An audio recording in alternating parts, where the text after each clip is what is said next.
Yo!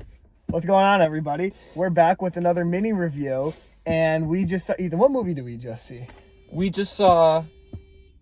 Ooh, something going on over there. Yeah. We're in a parking lot right now, right outside our Regal, yes. And, like, an alarm just went on. Anyways, so we just saw Godzilla X Kong... The New Empire. What was the New Empire? what was that? We didn't see Kung Fu Panda 4. We didn't see Dune 2. We didn't see Ghostbusters 4. No, we saw a good movie. No, yeah, so I think this would be a really interesting one to see because or to do a review on because we have such famously differing opinions on these movies. Yes. So I am notorious for hating on Hollywood's interpretation of Godzilla, and you, on the other hand... So, like, yeah, I don't want a story. I don't want... Oh, my God. Like, the story in this one was so convoluted and so crazy, and Brian Tyree Henry was just saying words, and the main character, what was her name? Like, Dr. Andrews? Okay, something? Yeah. I don't know. Was just saying stuff. And I'm just like, I want to say, like, the writer's like, guys, you don't need to try this hard. Like, we don't care. That's not why I'm here. That's why none of us are here. We were in a pretty packed theater also. IMAX, which is pretty awesome. The speakers were a little out of sync with each other, left and right. Yeah. Were a little out of sync, which is a little distracting, but I don't care. Because the dialogue didn't matter. I didn't care what they were talking about. I tuned it out, like, most of the time. Yeah, but the action, I think that the third act was, like, one of the best that the MonsterVerse has put out, because there's literally no humans even on the scene. I would say, arguably, that it's probably the only good thing about that movie. Because, like, Godzilla X... Like, first, let's talk about the marketing for this film was atrocious. Yeah. Like, we knew... Like, as movie buffs, we knew it was coming out, but I didn't see an ad for this anywhere. This is Friday, March 29th, opening day, and we, like, I don't remember seeing any ad campaigns for this. No, I didn't even know if it came out today or if it came out last Friday. Like, I genuinely did not know. Godzilla X Kong, that's like...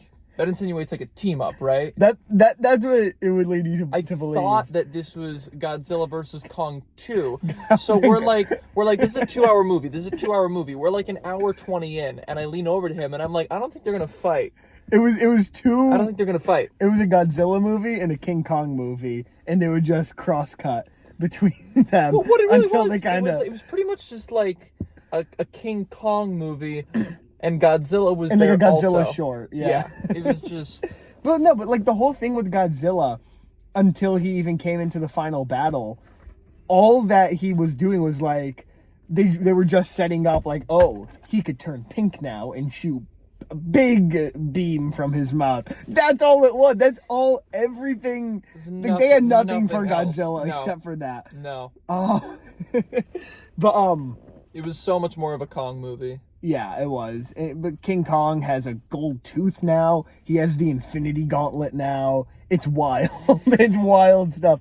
King Kong's son, Donkey Kong, or Diddy Kong, I mean, like, I did not like him. Like, I don't know why. He just really annoyed me. Because, like, when he's introduced, that scene is wild. Because, like, Kong just starts like picking him up and like throwing using him to like beat the other monkeys. The dude next to you was losing it. Also. Yeah, like for the whole thing, he was going crazy. Yeah. But no, like I love that scene so much because just wild. But I don't know. But then like the baby Kong would just like stick around the whole time. I didn't care about their relationship at all, and he would just like cry about stuff, and that was it. And there was just, like, nothing to grab onto. The visuals were great. The sound was great. And that's just about that's just about as good as I can say. You don't need to, like you can't just, like, rely on that and stretch it out to a 2-hour movie and expect it to be good, and that's why these movies are bad. So I wasn't bored once. I mean, in the beginning, it was a little slow, but pretty much throughout, the pacing was wild, it's so erratic, but it was overstimulating, and that's what I want kind of in these movies, where you're never too far away from a giant action set piece and from giant monsters doing giant monster things. And I really enjoyed that about it, because that's why I go to the movie, because I don't want the filmmakers to put time into developing arcs and developing a concise story and getting like good acting and good characters and everything. I want them to take that time that they would spend doing those things and instead put it on the action, put it on the sound editing and the visual effects. And that's what I feel like they did. That's what I feel like they always do. And that's why I enjoy these movies. Like, I think the main reason that we disagree on these is because, like, you rate movies of if they're good or if they're bad.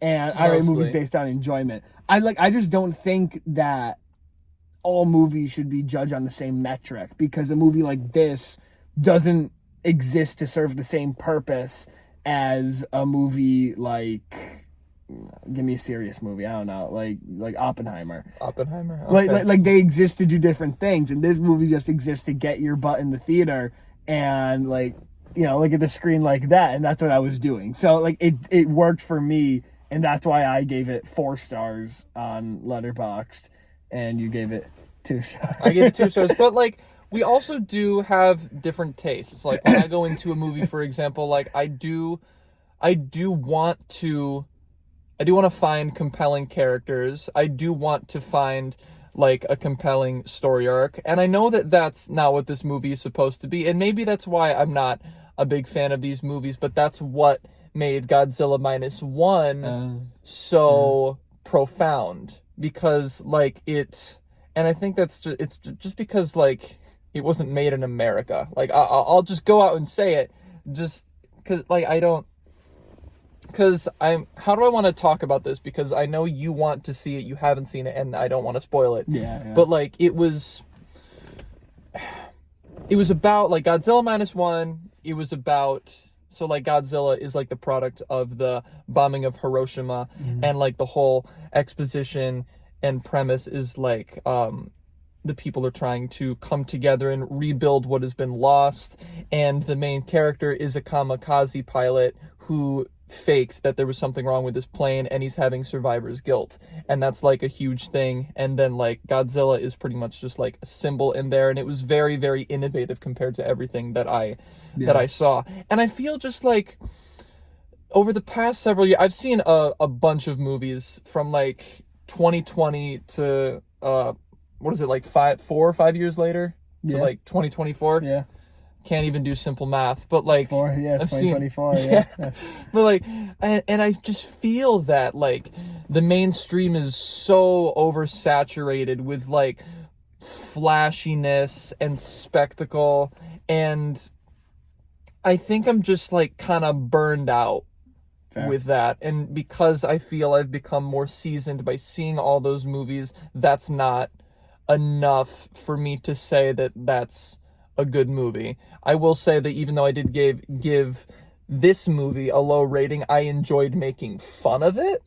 Same. So like that's a thing. Yeah. Well, we both agree on that. I mean, making fun of movies, having fun making fun of them, that's good. That's a good thing to do. But like for me, so like just coming, like I needed junk food so bad. With this movie, coming from college, like I'm in history of American film class, and I'm in a Black History film class. So we watched some pretty serious movies, especially in the Black History class. Older. Nah, we're fine. Whatever. like older movies, some really, really like racist movies, like really heavy stuff I've been watching, and I've had to analyze and take notes on for school, and I just needed to watch a movie and shut my brain off. And I was just craving junk food so bad, and I'm happy that movies like this are out there. But so let us know in the comments whose team are you on with views on the MonsterVerse. And we could overcome if Ethan and I could overcome our differences on this, and there's hope for all of us. But no, but like let's talk about the action itself though, because like there was a lot of like whips and stuff. The villain, Yeah. I guess. I don't know. I don't care. The villain, I guess, he had like a whip made out of like a spinal cord, which is kind of sick. Yeah. That was kind of cool. What else was there? I don't know. It was cool in the moment, but I don't really remember much of it because I feel like it all blends together. It all blends together. It's all the same, and when there's no like real stakes because you don't know the characters, it doesn't mean anything. It doesn't have the biggest impact as it could, which is really a shame because it does look so cool. That's where I'm coming from. Yeah. I think. No, yeah. I think I get that. I get that because like I can't think of I can't recall an action sequence from any other MonsterVerse movie, and I'm running out of time on this one also. But yeah, we don't want to spoil anything. We can literally say the entire plot and it won't matter. Godzilla like dies, bro.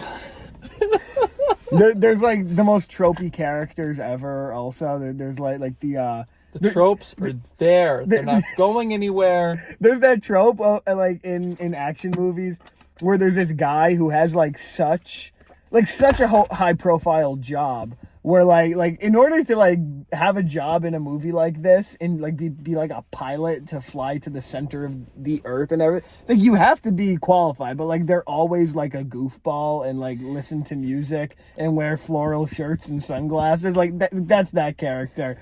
And I'm like, yeah, I've seen this guy in every other movie like this ever made, and I love it.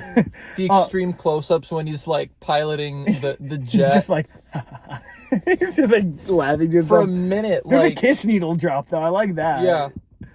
It was at a weird point, but like, all right, I was like, okay, I'll Kong's vibe getting with this. the I can vibe Infinity with Gauntlet, this. and they're playing "I Was Made for Loving You." Okay, it was worse things that worse offenses a movie can make. What else I was gonna say? Oh.